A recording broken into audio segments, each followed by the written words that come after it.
दोस्तों, मेरा नाम अभिषेक है। मैं आप लोगों का स्वागत करता हूं अपने YouTube channel invest and grow up में। दोस्तों, आज मैं एक न्यूज़ को लेके डिस्कस करना चाहता हूं। एक न्यूज़ आया है गवर्नमेंट की तरफ से, जो कि ETF इन्वेस्टर के लिए काफ़ी बड़ा और काफ़ी गुड न्यूज़ है। ठीक है, अगर आप लोगों को पता होगा तो शायद अच्छी बात है। जिन भाइयों को नहीं पता है, मैं उनको ये न्यूज़ बता दूं, क्योंकि मैं उन ETF वालों के लिए इसलिए ज़्यादा बेनिफिशियल है या इसलिए उनके लिए गुड न्यूज़ मैं कह रहा हूँ। चलिए पहले हम लोग उस न्यूज़ को जान लेंगे, तब समझ में आएगा क्यों मैं गुड न्यूज़ कह रहा हूँ। और ये दो ETF के लिए ज़्यादा बड़ा न्यूज़ है। ठीक है, दो ETF के लिए ये सबसे बड़ा गुड न्यूज़ निकल के आया है। और आपको मैं एक हिंट्स दे देता हूँ कि मैं उन दो ETF के बारे में कल के वीडियो में भी डिस्कस किया है और आज के वीडियो में भी मैंने डिस्कस किया है, और मैंने उसके बारे में लेवल्स भी बताए हैं। तो इसीलिए आप सोच सकते हैं कि मैंने जो उन दो ETF को चूज़ करके कल भी बताया था, वो काफ़ी सोच समझ के बताया था। मैंने इस न्यूज़ के बारे में पहले नहीं बताया, पहले आप लोग समझें, फिर मैं आज उस न्यूज़ को बता रहा हूँ। वैसे ये न्यूज़ कोई आज का नहीं है, ये थोड़ा पुराना न्यूज़ है, बट मैं आपको थोड़ा बिलीव दिलाने के लिए या भरोसा होने के लिए कि ETF क्या है, उसका क्या उसमें बेनिफिट होता है, लॉन्ग पीरियड में भी उसमें फ़ायदा ही है, इन सभी चीज़ों को समझाने के लिए मैं उस न्यूज़ को सामने लाया हूँ। ठीक है, तो दोस्तों, मेरा ये चैनल है, आप लोगों से एक रिक्वेस्ट है कि आप लोग मेरे इस चैनल को ज़रूर सब्सक्राइब करें, क्योंकि जो भी मैं आपके लिए कंटेंट लाता हूँ काफ़ी मेहनत से लाता हूँ, काफ़ी खोज करता हूँ उसकी डाटा को कलेक्ट करने में। इसलिए आप लोगों से अनुरोध है कि मैं आप लोग अपना सपोर्ट रखिए इस चैनल पे, तो मैं काफ़ी आप लोगों के लिए और ज़्यादा एफर्ट लगाऊंगा और ज़्यादा डाटा लाऊंगा, ताकि आप लोग और ज़्यादा बारीकियों को सीख सकें, और उस बारीकियों को सीखने से आप और ज़्यादा प्रॉफिट अर्न कर सकें। ठीक है, तो दोस्तों, आप लोग इसको सब्सक्राइब करें, लाइक करें वीडियोस को, और सब्सक्राइब कर तो बेल आइकन और ऑल का ऑप्शन जरूर सेलेक्ट करें, ताकि आपको नोटिफिकेशन टाइम टू टाइम मिल सके। चलिए दोस्तों, आज हम लोग अपना टॉपिक्स पे चलते हैं कि कौन सी बड़ी खुशखबरी आप बताने वाले हैं दो ETF के लिए। चलिए, तो पहले हम लोग उस न्यूज को देख लेते हैं। न्यूज़ ये है, आप पढ़ सकते हैं यहाँ पे कि EPFO बोर्ड्स अप्रूव्स री investment norms for ETF redemption, amnesty scheme for employers. इसका मीनिंग क्या है कि जो री इन्वेस्टमेंट का नॉर्म्स है उसको अप्रूव किया है, मतलब उसमें कुछ चेंज लाया गया है। क्या चेंज लाया गया है? पहले क्या था कि EPFO में जो 100% EPFO क्या है, जैसे EPF जिसको PF लोग कहते हैं, जो सरकारी कर्मी होते हैं उसमें इन्वेस्ट करते हैं। ठीक है, तो उसमें क्या आता है कि जो आपका अंशदान होता है वो उसमें जमा होता है, जो आपको रिटायरमेंट के समय बेनिफिट्स के रूप में मिलता है। ठीक है, और उसमें अप्रॉक्स 7.5% के आसपास का मेरे ख्याल से रिटर्न बनता है जो मिलता है। और वो इन्वेस्टमेंट, वो पैसा इन्वेस्ट कहाँ करती है गवर्नमेंट अपने गवर्नमेंट सिक्योरिटीज़ में, बॉन्ड्स में इन्वेस्ट करती है। पैसा आपका वहाँ सेफ रहता है। ठीक है, 2000 EPFO जो चलता है, EPFO एक फंड है जो आप यहाँ देख सकते हैं, एम्प्लॉयज़ प्रोविडेंट फंड ऑर्गेनाइजेशन जिसको कहते हैं। ठीक है, चलिए हम लोग इसके न्यूज़ पे चलते हैं। न्यूज़ क्या कह रहा है कि जो इसमें पहले 100% जो इन्वेस्टमेंट होता था जिस जगह पे, उसको अब उन्होंने 50% में डिवाइड कर दिया है। ठीक है, 50% में क्या डिवाइड किया है आप देख सकते हैं कि मैं यहाँ इस न्यूज़ से, आप यहाँ से इसको पढ़ेंगे। ठीक है, मैं थोड़ा सा हाईलाइट कर देता हूँ ताकि आप लोगों को समझने में आसानी हो। आप यहाँ से देखेंगे the EPFO which has, EPFO के पास टोटल कंट्रीब्यूटिंग सब्सक्राइबर हैं 7.37 करोड़। ठीक है, और जो मेंबर्स हैं उसमें टोटल एक्टिव मेंबर्स हैं 32.56 करोड़। तो आप सोच सकते हैं कि इसके पास पैसा होगा, जो जमा पैसा होगा वो कितना ज़्यादा होगा। जैसे लोग NPS में अभी पैसा कटता है, तो उनके पास पैसा कितना ज़्यादा बल्क में जमा होता है हर महीने का। तो अब आप सोचिए यहाँ पे कि, चलिए मैं और आगे बताता हूँ कि इसमें क्या है, क्या कि आप यहाँ से while 50% of the redemption process, ठीक है, will get reinvest in equity through ETF such as, equity का नाम आप पढ़िए, भारत 22 एंड CPSE ETFs। आप यहाँ पे इसको देखें, क्या मैंने इसके बारे में बताया था कल के वीडियो में कि इसमें लेवल्स, इन्वेस्टमेंट का मौका, क्योंकि CPSE ETF क्या है, ये सारी सरकारी कंपनियों में इन्वेस्ट करती है। टोटल शायद 11 उसमें स्टॉक्स आते हैं, इसमें तो 22 स्टॉक्स आते हैं। ठीक है, 22 स्टॉक्स आते हैं इसमें, शायद मेरे ख्याल से 11 हैं, देख लीजिए कन्फ्यूजन है तो। ठीक है, दोनों का रिटर्न क्या है, काफ़ी अच्छा रिटर्न, वो मैं पहले भी दिखा चुका हूँ। उन दोनों का रिटर्न परसेंटेज काफ़ी अच्छा रहा है। ठीक है, मैं अभी फिर से दिखा दूंगा आपको, होता है कि बिलीव हो। ठीक है, तो सोच सकते हैं कि जब इन दोनों में गवर्नमेंट उतने बड़े एम्प्लॉय ऑर्गेनाइजेशन का पैसा इन्वेस्ट करना चाहती है, तो आपको क्या लगता है इसमें जहां जब भी पैसे का फ्लो मार्केट में आएगा या इन दो ETF में आएगा, क्या इन दो ETF में गिरावट, पैसे का फ्लो क्या करता है, गिरावट को रोकता है।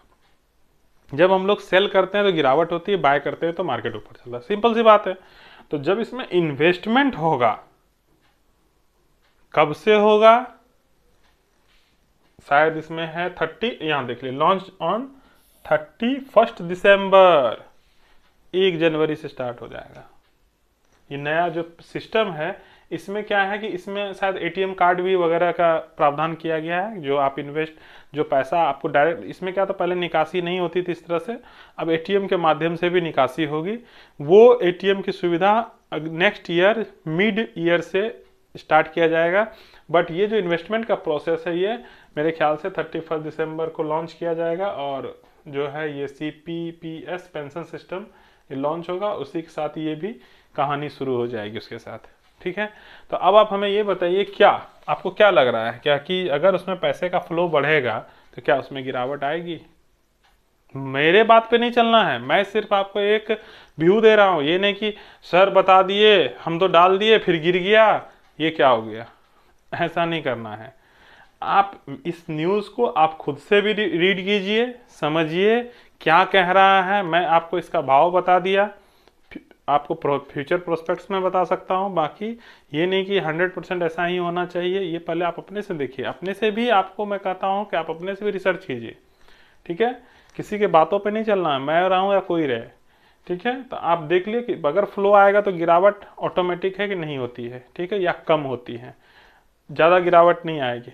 तो इस और लेकिन जब फ्लो आएगा तो ये उतनी ही तेज़ी से अप ट्रेंडिंग में चला जाएगा। तो इस बात को आपको एक ही गुड न्यूज़ है, इन दो ETF में जो इन्वेस्टेड है तो वो तो खैर मज़े में है, और जो नहीं किए हैं तो बाकी तो मुझे बोलने की ज़्यादा ज़रूरत है नहीं, मैं तो उनको डायरेक्ट कह नहीं सकता हूँ। बाकी आप लोगों की अपनी मर्जी, कि मैंने व्यू बताया, अब आप लोग क्या डिसीजन लेना है, आप लोग बखूबी होशियार हैं तो ले सकते हैं। ठीक है, समझ में आ गया। बाकी इन दो ETF के बारे में अगर जिनको नहीं पता हो तो मैं आपको बता देता हूँ कि इसका रिटर्न परसेंटेज क्या रहता है, वो भी आप लोग एक बार देख लीजिए ताकि आप लोगों को इस पर भरोसा हो सके।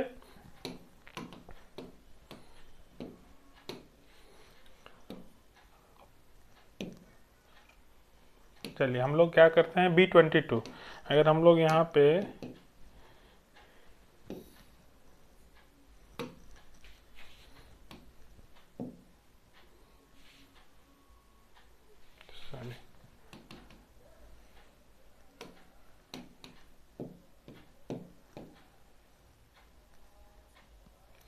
भारत 22, अगर मैं भारत 22 लिखूँ तो ये यहाँ आ गया ETF। अब आप इसका एक बार रिटर्न परसेंटेज देख लीजिए।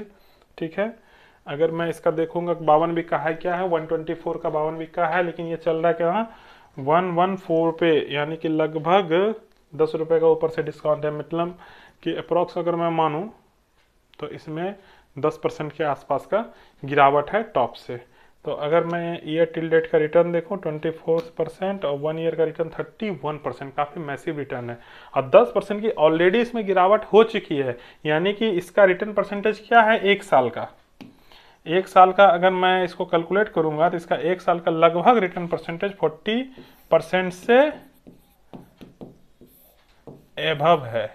ठीक है, इसका रिटर्न परसेंटेज आपने देख लिया, मैं शॉर्ट में बता रहा हूँ, ज़्यादा वीडियो लंबा हो जाएगा।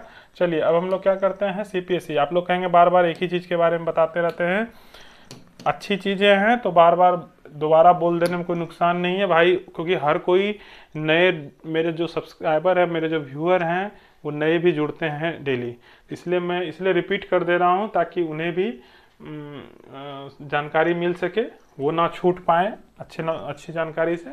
तो आप लोग इसमें देख लीजिए कि इसमें थोड़ी सी गिरावट हुई। अब इनका अगर रेंज देखें तो 106 का हाई है, ये इसमें काफ़ी ज़्यादा करेक्शन हो चुका है हाई से। अगर हम लोग इसका परसेंटेज देखेंगे तो आप लोग यहाँ पे देखेंगे ये इनका टॉप है 106 और अभी ये फिलहाल यहाँ ट्रेड कर रहा है। इट मीन्स इसमें लगभग 12.5% की गिरावट है ऊपर से, तो समझ सकते हैं। और उतनी गिरावट होने के बावजूद भी ये 46% का रिटर्न दे रहा है। अगर मैं उसको ऐड कर दूं लगभग 58% का रिटर्न हो जाएगा सीपीएससी में 1 ईयर का।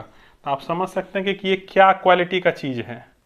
ठीक है, लगभग 58% का इसने रिटर्न दिया है 1 ईयर में। ठीक है, इसीलिए आप समझ सकते हैं कि मैं क्या बता रहा हूँ, क्यों मैं इस 2 बार इस पे बता चुका हूँ। मैं अब ज़्यादा इस पे अब मैं आपको इस पे वीडियो नहीं बनाऊंगा, क्योंकि ये आपको हिंट्स या समझाने के लिए काफ़ी है। कल भी मैंने थोड़ा हिंट्स दिया था, आज भी मैंने दे दिया। ठीक है, और आज मैंने इसको लाइव मार्केट में इसमें क्या हुआ आज मैंने अपने एक वीडियो में बताया है आज का। अगर आप लोग उसको भी थम जाएं मेरे वीडियो सेक्शन में देखें तो शायद आपको और अच्छे से नॉलेज हो सके कि आज लाइव मार्केट में इस सब में क्या हुआ था, और मैं कल क्या बताया था और आज हुआ क्या सच में वो बातें सही हुई या नहीं हुई, वो सारी बातें मैंने वीडियो में बताया है। आप लोग उसको जरूर चेकआउट करिएगा। ठीक है, तो चलिए, जो गुड न्यूज़ था आप लोग समझ गए। बाकी आप लोगों को मैंने सारी बातें समझा दी कि उससे क्या फ़ायदा होगा, किसको बेनिफिट्स होगा। ठीक है, तो चलिए दोस्तों, आज के लिए बस इतना ही।